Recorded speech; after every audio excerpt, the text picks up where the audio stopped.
Fania, Hadir Bu. Erva, Hadir Bu. Ichen, Hadir Bu. Dino, Hadir Bu. Cynthia. Hadir Bu. Hadir semua ya. Iya Bu. Sebelum lanjut, berdiri semua.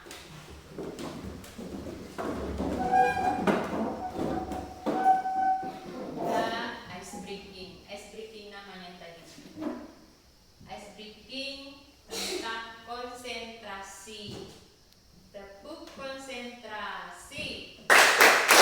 Aku konsentrasi karena aku ingin tahu guruku berbicara.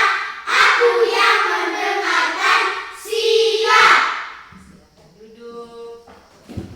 Hari ini kita bersama-sama belajar tentang konsentrasi. Belajar tentang apa? Konsentrasi. Konsentrasi. Mungkin ada yang tahu tentang konsentrasi. Apa itu konsentrasi? Mungkin ada yang tahu dari teman-teman. Saya Bu Iya, mendengarkan oke. materi dari Ibu Guru atau Bapak Guru. Dengarkan materi. Saya Bu Stefan, mendengarkan guru berbicara. dengarkan guru berbicara. Siapa lagi? Saya juga Fania, mendengarkan penjelasan guru. mendengarkan penjelasan guru. Cynthia, Mendengarkan penjelasan orang lain. mendengarkan penjelasan orang lain. Tepuk tangan untuk kelas 6. Jadi, konsentrasi itu adalah kemampuan seseorang untuk memusatkan perhatian, pikiran, dan tenaga pada satu objek atau aktivitas tertentu. Nah, itu tadi objeknya itu guru sedang mengajar, kamu memperhatikan. Intinya itu konsentrasi, fokus pikiran pada satu hal yang sedang dikerjakan. Misalnya, Bu Guru menyuruh kamu mengerjakan suatu soal. Kamu harus fokus mengerjakan soal itu. Jangan toleh kiri kanan, mendengarkan musik, mendengarkan motor yang lagi berjalan. Itu tidak fokus. Kemudian, mengabaikan gangguan baik dari luar maupun dari dalam.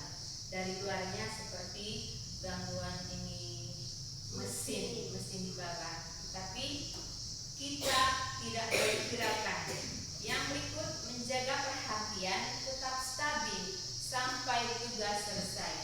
Walaupun ada bunyi motor, bunyi orang bermain sepak bola, kamu di dalam kelas lagi mengerjakan soal, tapi kamu tetap fokus kerjakan itu tugas sampai selesai.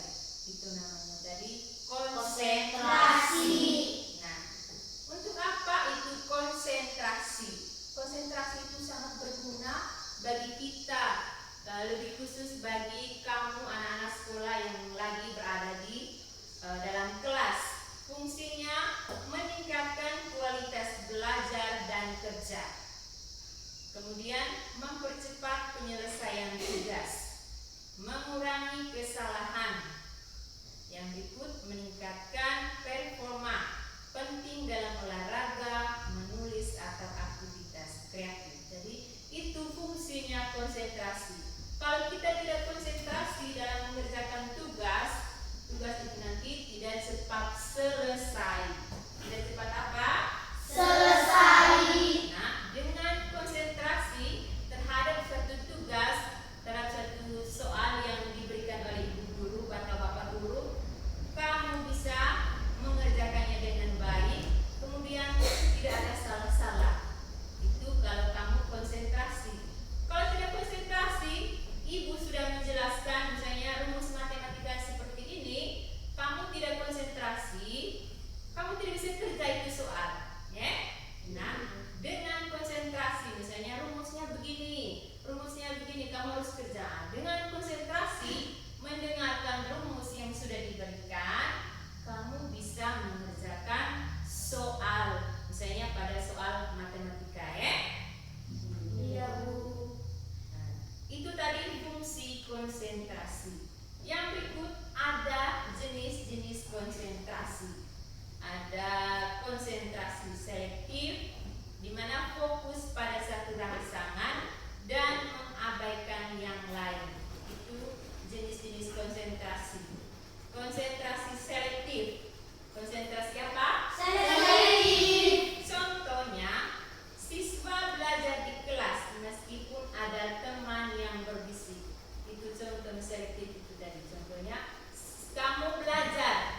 teman lain ada yang ngobrol-ngobrol, tapi teman itu yang lagi baca itu dia tetap baca itu bukunya sampai selesai. Itu contoh dari konsentrasi selektif. Konsentrasi apa? Selektif. Kemudian ada konsentrasi berkelanjutan. Konsentrasi apa? Berkelanjutan. Konsentrasi ini fokus dalam waktu yang lama. Misalnya saat belajar 1 sampai 2 jam. Seperti kamu membaca buku di perpustakaan lama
ini sampai di sini.